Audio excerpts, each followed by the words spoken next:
An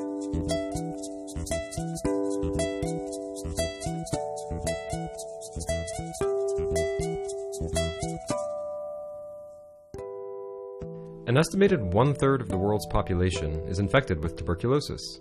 1/3. And here's the culprit, the minuscule bacterium called Mycobacterium tuberculosis. But does that mean 2.3 billion people are sick?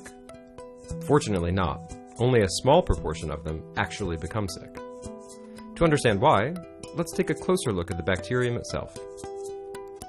When someone with TB coughs, they expel little drops of saliva that fly into the air. Some of them may contain the TB mycobacteria, which can then be inhaled by someone close by.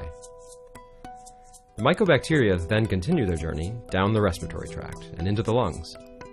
That person is then infected with TB. And this is where it all becomes a little more complicated. The body detects the invasion and sends out its first line of defense. This includes special cells called macrophages, which engulf the mycobacteria and transport them to the lymph nodes, where they are neutralized. If they're neutralized, the person will have what is called latent tuberculosis.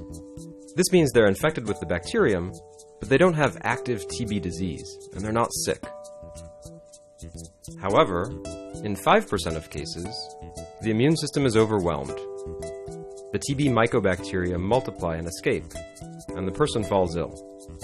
This often happens with young children, whose immune systems are not fully developed. In other cases, latent TB can wake up and become active TB.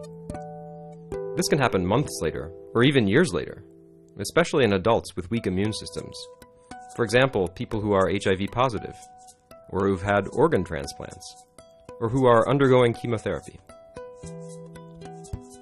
Once in the lungs, the bacteria may spread via the bloodstream or the lymphatic system to other parts of the body, to the lymph nodes, bones and joints, the digestive system, the central nervous system, the liver, or the heart.